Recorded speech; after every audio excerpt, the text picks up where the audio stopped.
You're amazing. Thank you. Awesome. Good morning, everybody. Mike Novak, Rachel Novak, Jim Black, Build Mastermind today. We are talking about perfect daily schedule, but also we're going to wrap into that just the commitment to the lifestyle of being a successful agent, because these two things are very synergistic within each other. And so we want to make sure we kind of cover that from both angles. We do this mastermind every Thursday at 10 o'clock. This mastermind started really just with Ed Stroud, who's not on here today, Jim, and us just kind of collaborating within our teams. And then it's spread out to our Real organization. Now it's in the Real Academy as well. So if you're watching us on replay in Real Academy or on our YouTube channel, awesome to have you watching the replay. You can connect with us live and hop on these every Thursday if you want and ask us questions. We'll tackle those questions in real time.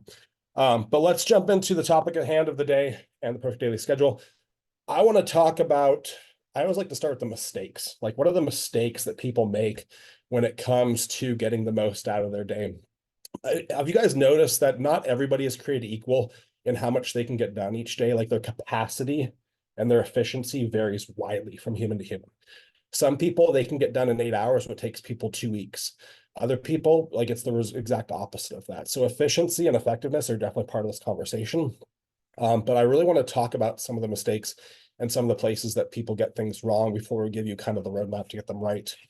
The first mistake that I see is really treating this like it's not a job. Like, this is just like a part-time hobby that people have. When people tell me they get into real estate for the freedom, I kind of just want to throw up, because like if freedom is the goal, that's possible. But freedom is like 5 to 10 years away from you starting in real estate. Freedom is earned. I want to be super clear about that. If you're getting into real estate thinking that you're going to work 10 or 15 hours a week, you're going to sell 50 houses a year, you're going to be totally available for your kids 7 days a week and your spouse, you're being fed a line of bullshit. That's all I can tell you. It's just not true. You can't come in when you want. You can't work when you feel like it. You can't have no consistency in your schedule or actions. If you do those things, you are setting yourself up to fail. And this isn't like a really like soft conversation to have, but this is the raw, honest truth, which is the angle with which this mastermind operates from. The second thing is believing that work-life balance is the goal. Work-life balance, again, is it possible? Yes. I will share with you guys that NAR has said the average agent sells 4 homes a year. If you want to be an average agent, first of all, you're on the wrong mastermind. And second of all, you can have work-life balance. Super cool. If you're happy making $45,000 a year, go ahead and hit the log off button right now. Go join another mastermind. See you later. That's not what this is about. You can have work-life balance and sell 4 houses a year. That's totally cool if that's you. I'm not here to judge that. Neither is Rachel or Jim. That's not what we're talking about. We're talking to people that want to dominate and build a big, big business and a big life. Right, Jim? Absolutely. I mean, it's hard because sometimes you'll look at what somebody is doing 10 or 15 years in, and they seem to have a little bit more balance, and you say, okay, I just want that. It's like, okay, well, there was 10 to 15 years before this to get to this point, and I'm gonna say I still don't have the balance I would love to have, and I'm 14 years in. Yeah. And it's like there's pieces that I still am like, damn it, why do I have to go do this? But it's got to happen, and I'm gonna go and do it. But it's a lot of work to get to that point where you actually have that, and it's honestly having other people, and then those people get overwhelmed, and then they need other people. And Kim's in the background laughing because she is that other person who is getting other people because she needs more other people because there's only so many time she has. Yep. I'm going to share with you guys how to buy back your time and how to buy back some freedom later on today in this mastermind. But I want to be super clear and transparent that if you're in years 0 through 5, that's not going to be the reality if you want to be a top producer. It's just not. You have to make a decision. Do I want to just punch a clock and be average, or do I want to build a big, big business and do something really special? If you want to do something really special, awesome. We got you covered.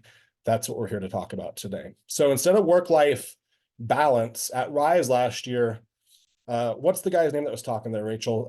The luxury guy, super great speaker. Kofi Narte. Yes, Kofi used this term, work-life integration. And I freaking loved when I heard that. Like that really resonated with me. And that's really what we've tried to do.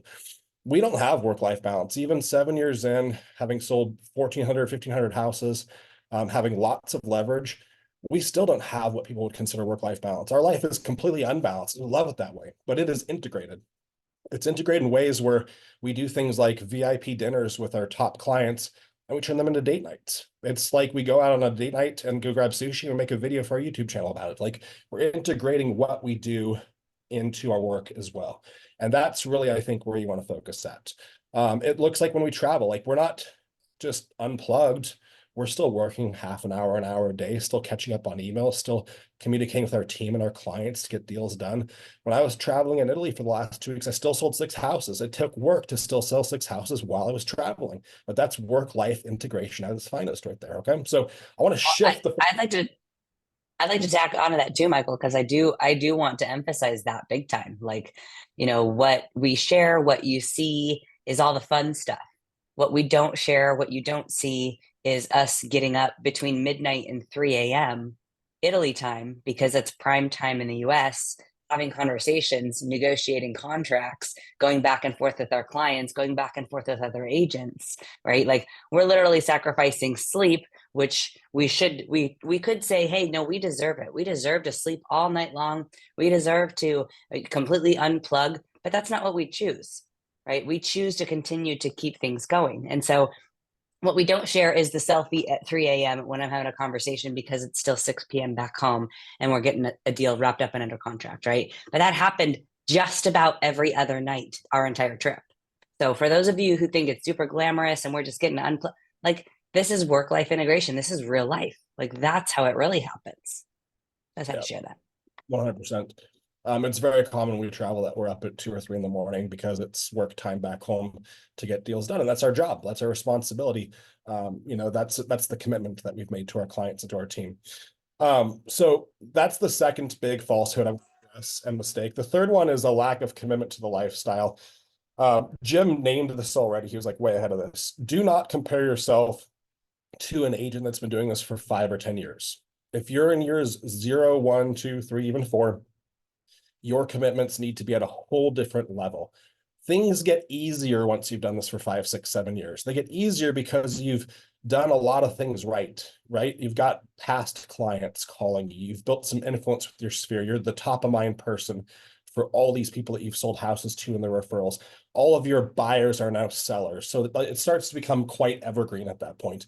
But that takes a lot of work to build it to that level. And I see a lot of new agents and they see the flashiness that some agents are living and they want that, but they haven't earned that yet.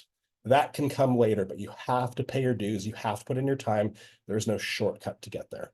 When you start, you have to be relentlessly committed to the outcome. Like you have to want this so bad or you will not make it. When I look at that stat, that 87% of agents won't make it 5 years, I really don't think it's a skill issue. I think it's a commitment issue. There's not a commitment to see this through no matter what it takes. It's like, hey, I'll try this out and I hope it's successful.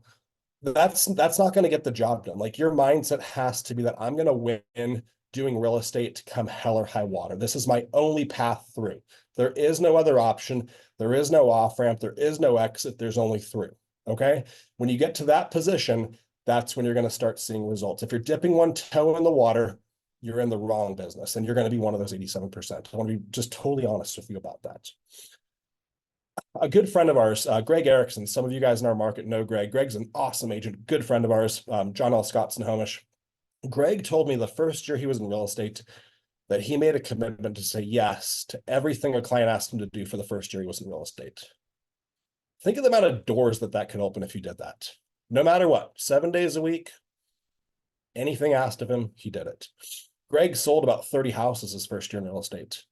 That's amazing. He didn't pay for any of those leads. These were all just friends and family connections he had. And he just said, yes. You want to go see that house? Yes. You want me to go show you 10 homes, not even be your agent? Yes, of course, I got you covered. You want me to go out and preview a home for you? Yes, I got you. It's Sunday at 7 p.m. You want to see a home? Yes, let's do it. Like just saying yes to everything. I loved his commitment to that. That is the commitment and the mindset that we're talking about here. You have to embrace inconvenience to commit to this lifestyle. I want to share with you some scenarios with which I have taken new lead calls. And I'm sharing this with you because I'll hear from people like, well, gosh, I was at my son's baseball game, so I couldn't take a call. Come on, guys. Like, that's not going to get the job done. You've got the responsibility to still pick up the phone. I've taken calls when I'm going to the bathroom. Ugh. I've taken calls when I've got 3 screaming kids in the back of the car, yelling at the top of their lungs. If you've met Phoebe, Phoebe talks in one voice, and it's loud as shit. I've hung up on my mom to take a Zillow lead. And I've taken a lead and set an appointment taking a shower. Literally, popped the AirPods in, took the call, set the appointment right there. Totally naked, shampoo in the hair, water running, done. That's the commitment. That's embracing the lifestyle. This is not a job or an industry that is going to be convenient when you start. It's still not convenient for me. There's still things I have to do, like Jim was saying, I don't want to do when I don't want to do them. But that's the lifestyle. That's the commitment we're talking about. Okay. You're either committed or you're not, guys. No one cares about your other commitments in this business. You're like Rachel and I always have this conversation. Like, we've seen agents, we've seen lenders tell people like, oh, I was with my kids, sorry, or gosh, I had my phone turned off because I was at my kid's baseball game. Like, I heard that one a couple times from a lender the other day. Like, nobody cares, right? Like, all that they care is that you do what you say you're going to do and that you're available when the person needs you. And that's what we're talking about here. So what did I miss here? Jim, Rachel, let's unpack this further. Like, these are the top 3 mistakes I've seen. And to recap, treating this like it's not a job, but it's just a hobby. Lack of commitment to the lifestyle, and believing in the work-life balance bullshit. I don't know if you missed anything, but when you talked about it being a commitment rather than a skill thing, I 100% agree. I mean, I came into this, I had no business doing real estate, but I was not going to quit. I showed up every day, I sucked at it. I kept calling people and I kept sucking at it. I eventually got a little bit better and I still sucked at it. And I kept showing up because I was not going back to the corporate job that I hated. And I was like, this is what I'm doing. And that is why I succeeded, not because of a skill. Eventually, again, I went to a lot of trainings. I watched a lot of people. I learned some stuff, but I just showed up. I mean, I remember, 70 hours a week. My first year, I made $15,000, and I showed up for the second year. Yeah, yeah. What'd you say, Bunny? Said it's hard to beat the person that never quits, right? Yeah. Yeah, I think that the one of the biggest myths, like along with I mean, you nailed it on those 3 for sure. But I think another myth in this industry is that time is somehow superior to reps. And the reality is, maybe Greg said yes to all the things and did all things. So he was able to get a lot of reps in a short amount of time. Whereas a lot of agents will be like, well, I've been doing this for 2 or 3 years, but like, what is the cadence? What is the pace that you've actually been saying yes to things? Well, how many times have you actually gotten reps in on conversations? How many networking events are you actually going to? How many times are you actually role playing, right? So like, time does not supersede reps. Reps will beat tenure all day long.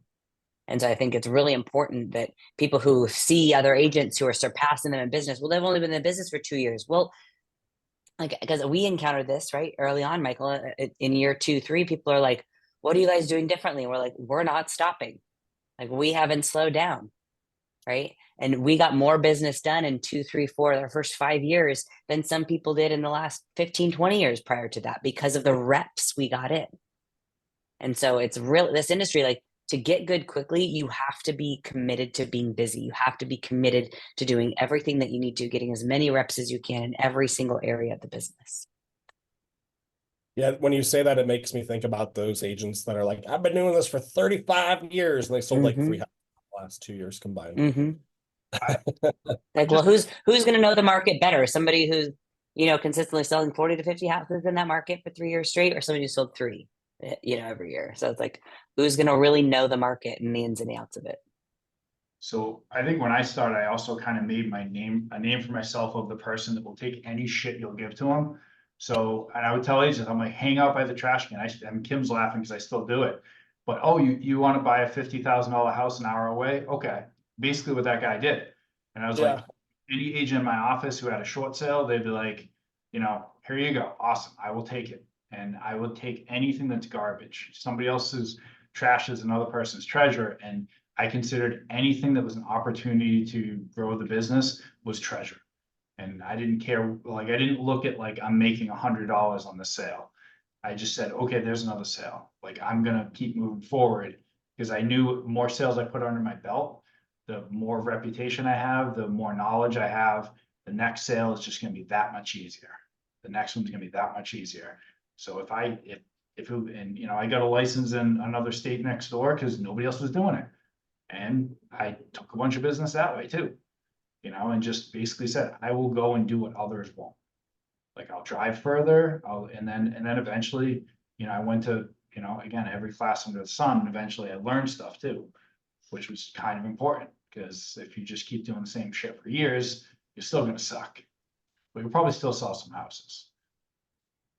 If you haven't watched Yes Man, that's your homework coming off of this mastermind. Go watch it.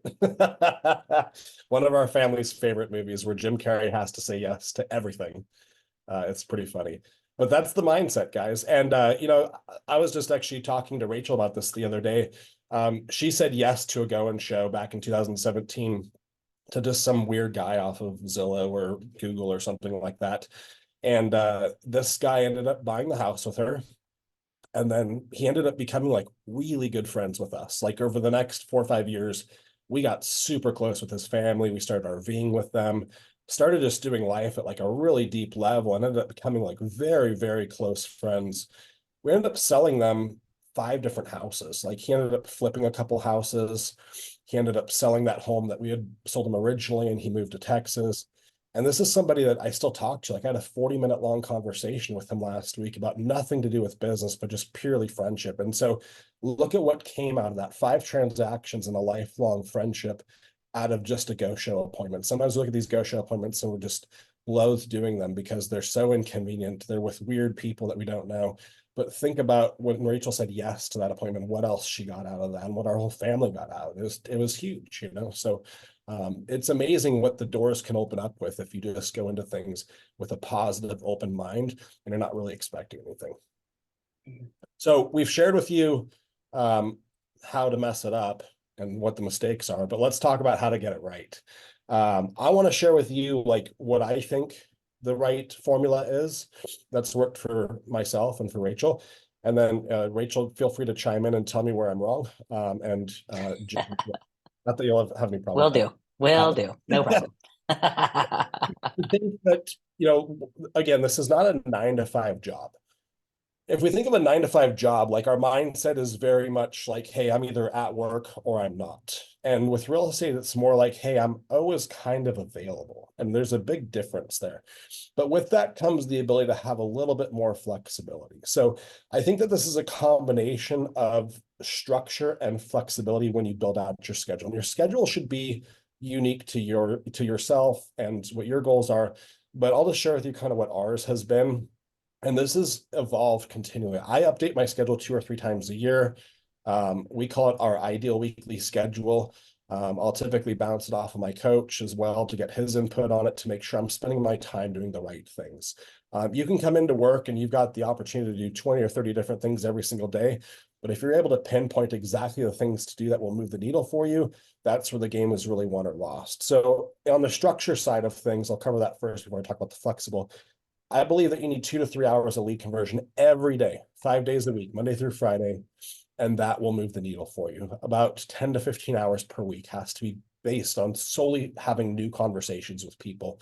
That's outbound calling people and reaching out to your sphere. Okay, so if you do that one thing and you do it consistently, you'll be shocked at the outcome that comes from that. But it doesn't happen immediately. It runs in a 90-day cycle, if not longer. So the conversations you have today, those hours you're punching in the CRM now, those are going to be your paycheck. It's July right now. They're going to pay you in December, January 25. Like, it's a much of a lag. So you really need to be thinking way in advance of how you're spending your time and realize that your paycheck is 6 months out. But 2 to 3 hours a day of lead conversion is key. In addition to that, I believe an hour a day of lead follow-up is also essential. And when I say lead follow-up, I'm separating this from lead conversion. Lead conversion with people that I have not met. Lead follow-up is with people that I have met. These are going to be people that are going shows maybe that I need to push into a buyer consultation. These are going to be active buyers I need to send more listings to or engage in conversation to follow up with. These might be pre-listings. These might be sellers I met with but didn't sign. They could be active listings. There's a lot of people that fall into this bucket, but I believe an hour a day is totally sufficient to get this done. And this is if you're starting off, okay? Like once you've been doing this for 5 years or so, you can pull back how much time you spend on lead conversion. But the lead follow-up part almost never goes away because you have to have conversations with your clients. You just do. Like it's just part of it. The third thing, role plays. I believe you have to practice your role plays daily. I don't think you're ever good enough to get past role plays. I always use the analogy of SEAL Team 6. SEAL Team 6 has the best shooters in the world. SEAL Team 6 guys, they're operators. Don't just look at each other one day and say, hey, we know how to shoot, we're good. That's not their mindset. They go to the range, they go to kill houses every single day, and they shoot. It's just that simple. Your version of shooting is role plays. You have to keep practicing that. It's a sword you must keep sharp. You cannot afford to get rust on that sword.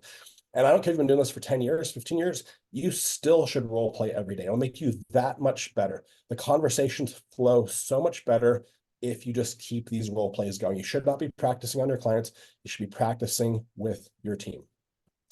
The next thing, the fourth one, is business building time. So I like to do this in the middle of the day between 11 and 3 o'clock. This is going to be things like team trainings, one-on-ones, building out marketing, building out new systems and processes. If you're a team leader, that's a huge part of your job. And that's how you balance building and progressing your business and working on the business versus working in the business. When you're working in the business, you're really in production. When you're working on the business, you're the business owner that's developing and advancing those systems.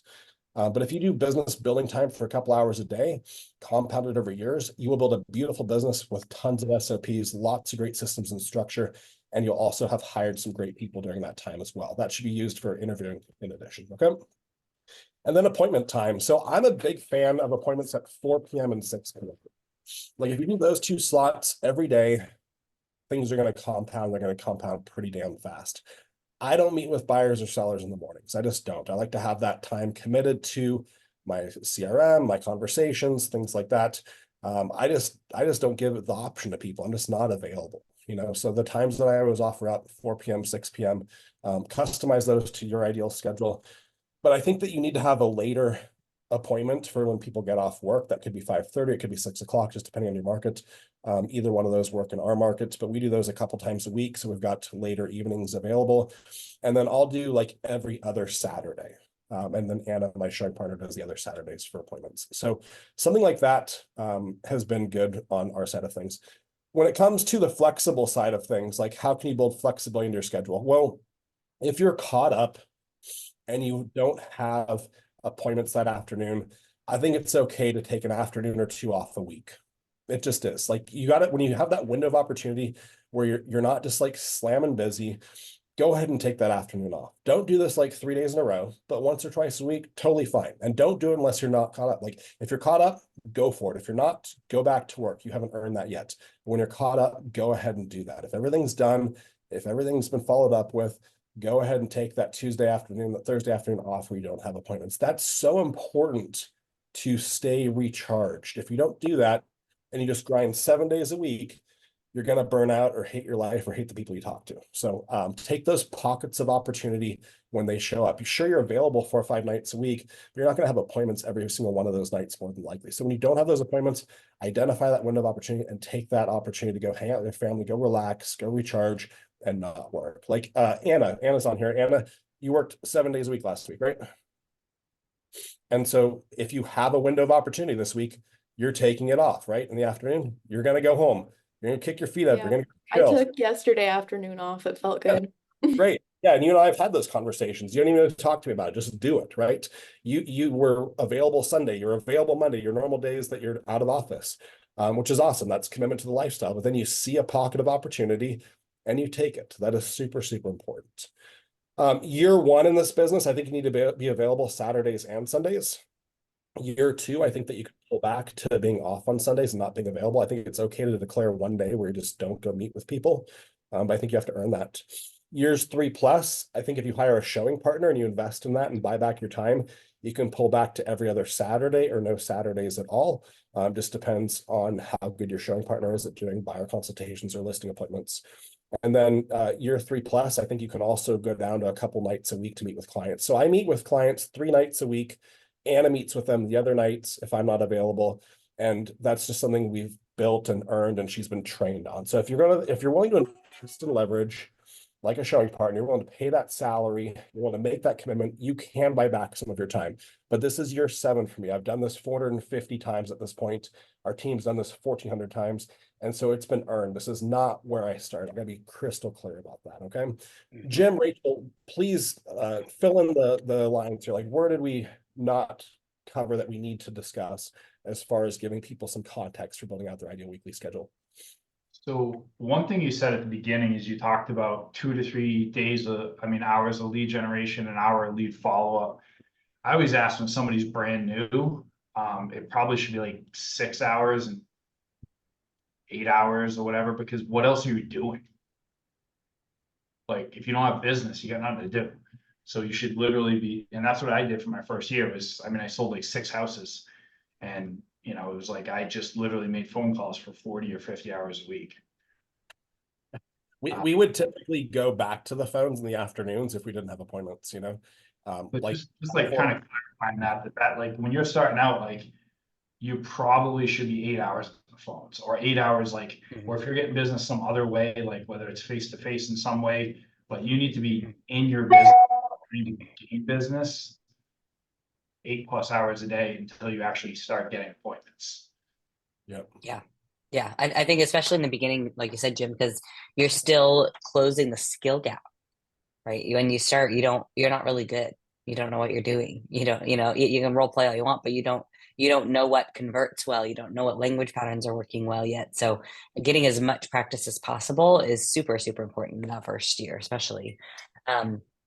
I think the other thing that like you kind of touched on a little bit, but I think it's really important for people to remember that a perfect daily schedule is not like the same cookie cutter schedule every single day of the week, nor is it the same schedule every month of the year.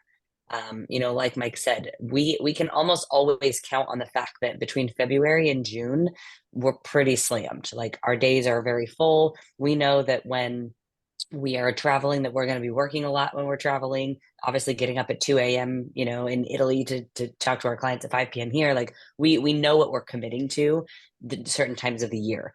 And then there's other times of the year, like maybe between Thanksgiving and Christmas, where it's crickets, where like appointments are few and far between. People aren't really picking up the phone as much. Everybody's pushing it off till after the holidays.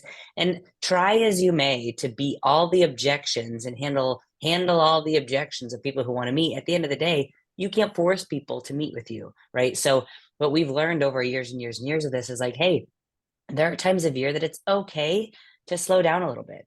And in fact, we're going to enjoy having 3 or 4 evenings at home with no appointments at certain times of the year. But we also know that balance, that integration of life means that in certain months of the year, I'm working 7 nights a week, right? There's going to be 5, 6 nights a week that I'm taking appointments. So it's not just a week to week or even month to month, but it's whatever season we're in, right? I know that in some climates and some markets in the US, like they don't even sell houses for 2 months a year because it's so cold. We're lucky enough in the Northwest to be very mild, so we sell houses 365. But like let's not forget that like the whole point of the perfect schedule isn't that it stays exactly the same. It's that it is an active, evolving, and intentional schedule.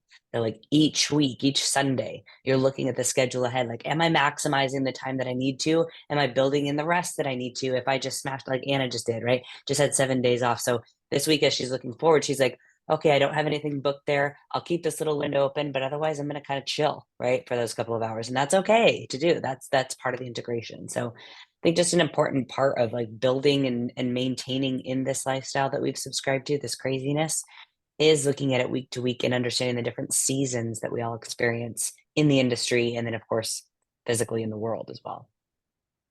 Yeah, Rachel and I do a Sunday schedule review where we both look at our next upcoming week. We move things around as necessary and customize that week to what we have going on, just to make sure everything fits, because it's not the same week to week. Like, it is definitely not cookie cutter. There's placeholders there for the basics and the fundamentals, like the lead conversion or lead follow-ups and things like that. But then there's the fluidity that has to occur as well, like, kids jiu-jitsu tournaments or whatever else is going on. So cool. What questions do you guys have? Like, where are you guys getting caught up or stuck in your schedule, your workflow? Like, you come in, you got 20 things to do and you're struggling maybe to figure out what are the one or two that are going to really move the ball down the field. Is anyone struggling with that? No, we got this down. Okay. Everybody's got it. This is awesome. Great. Yes, sir. Dave. I find that a lot of my challenge is the to-don't list versus the to-do list and saying no to things. I love the saying yes to, oh, let's go do this, let's go do that, take me here, let me see this place in an hour. And me only being on my 4th year, yeah, I'm all about it. And there's a lot going on, but my question is, how do we know what to say no to, right? Like, that's a lot of, there's just so many things that fly at us all the time. And even as a growing agent, right? I'm going to have my top year this year and I plan to double my income next year. And I'm already working on 2025, but my challenge is just what to say no to and getting rid of things. Yeah, well, congrats on a great year. That's awesome. And to beat up next year as well. For me, it's a very simple analysis. Does what's being asked to be directly aligned to my goals or not? If it doesn't, it's not happening. I get pulls in my time nonstop, tons of DMs with questions about the weirdest shit you've ever heard in your life. And I just ignore the vast majority of them. If they don't directly align with what my goals are, and I'm crystal clear what my goals are going to be for that quarter and that year, it's just noise. And I just shut it out. Like, I just ignore it, to be completely honest with you. So to me, if it's not a direct correlation to your goals, it's got to be a no, unless it's just like an amazing opportunity. Like, if you've got a chance to go have dinner with Richard Branson, then go take advantage of that. Go do those one-offs that are just super unique opportunities. But short of that, it's not a direct correlation to your goal. That's the filter to me. It's a no. Because there are tons of distractions in this business, and I see shiny object syndrome take over agents nonstop, like the new technology, the new CRM. We get chased by so many different things being thrown at us, or the next conference. Conferences are a huge distraction for the most part. It's like, Rachel, I don't go to conferences unless it's real or like really select masterminds, because it's just a distraction from our focus of what our goals are. It doesn't directly correlate or drive any of our goals that we have. So we simply say no to it. So to me, that's the filter. What would you add to that, Rachel or Jim? Yeah, I think that like a lot of there's always stuff to learn, right? There's always gonna be stuff to learn, but we have to look at most conferences, most events are more about the people who are throwing them. Most events, most conferences, again, are more about the people who are throwing them. They are looking for authority, they are looking for recognition, or they're looking for profit. And so that's why we pick our conferences or our events that we do very strategically. Does this particular topic, does this speaker speak to something that we are trying to actively grow in our business? Or is this just more noise and more information that is going to, distract us from the main thing, the main objective that we're trying to achieve in our business? Another lens that I put it through is, are there going to be people at this event that I want to make connections with? Right? Are there people that I want to see? Do I want to build my network? Do I want to maintain those relationships because I don't get to see those people often? Yes. Right? Like, I threw an event this last December. Let me tell you right now, it was not a profitable event. I made zero money on it, but I got to network with 100, 110 local women in business. And that right there is worth it for me. Like, I got to elevate a couple of my friends who are badasses, and they got to take some stage time. And like, that for me is like elevating my people, right? Making sure that people know how smart some of these people are in our local neighborhood, our local area. So one of the ways that we really like filter the events that we attend and the conferences that we go through is, does this align with what I'm actually trying to build in my business? Are there people there that I want to continue to build relationships with and deepen those relationships? And then of course, is this going to benefit me or my business or my people, as opposed to just more stuff to learn, more stuff to implement, more noise to pile on to all the stuff that I already have to do. So that's how I look at it. Jim, what Thank would you you? both. Yeah, I was just thinking about that. I mean, it's like if we're not, we don't have clarity on why we're going. Like if we really need to know like what is the benefit of going. Just, and a lot of times I know for me the motivation would be like, it would be people pleasing. Like I'm going because I feel like I'm supposed to go or something. I was just, one of my buddies that just posted the other day on Facebook, podcast that Alex Hormozy did, where about most business owners have a focus problem. It's about 24 minutes. It says episode 736. Highly recommend checking it out if you're looking for some focus. He talks a lot about sometimes we have to pass up opportunities, and it's funny. While we're talking about, take everything, and then we're also talking about you got to say no, because at some point, like Dave said, everything comes at you and you have to start saying no. This is gonna come up with like a super long address to click on here, but I'm just gonna put it in the chat. If you click on that, that should take you to Alex Hormozy's podcast there, and I think that would be super beneficial to check out, especially for you, Dave, based on what you're asking. Jim, about a year ago, you found yourself in a place where you had too much noise in your life, right? Like you told me, you're like, Mike, I don't need to be told what to do. I don't need any more new ideas. I just need to go execute. And you actually got rid of all of your coaches, your fitness coach, your business coach. I think you backed out of some masterminds as well. Like you really kind of pulled back a little bit in order to regain some focus. Do you want to talk about that? Yeah, I mean, again, it goes back to a little people pleasing where it's like, it's hard to break up with people and you have all these people in your world and they're helping. But what was happening is I was getting, I had so many people giving me so many different messages, and they all, intertwined with each other, and there was no clarity. And I talked to Kim, who's sitting behind me here, a bit about it. And I was like, I just need to cut it all out. I need to cut it all out and just like get a blank slate where I don't even know what I want. Because there's just too many of what other people wanted in my coming into my world that I had to cut it all out so I could kind of figure it out. And I still don't have a coach. I haven't had a coach in that time frame because I'm still trying to figure out what does that actually even look like. Because I don't know yet. Because I had a coach consistently for 10 years straight. I think a lot of coaches. Oh, go ahead, Jim. Sorry, I didn't mean to catch you off there. No, but I was just saying, like, I consistently had a coach from 2013 to 2023, always had 1 to 2 coaches. Yeah. I think a lot of coaches feel like they have to bring you new things to do to justify you paying them. And I think that if you're being coached by somebody, first of all, that's awesome. That's really huge. I'm a firm believer in coaching, but I think you need to be able to push back on your coach and say, hey, I don't need more stuff. I need to go way deeper in what I've already got. Like you got to be able to pump the brakes on your own coach sometimes. And that really transformational if you do that. But that requires a lot of self-awareness to be able to do that. Yeah, and we made a lot of like small changes. We shrunk our business. We became more profitable. We did a lot of good stuff. But I feel like I don't have enough clarity to know.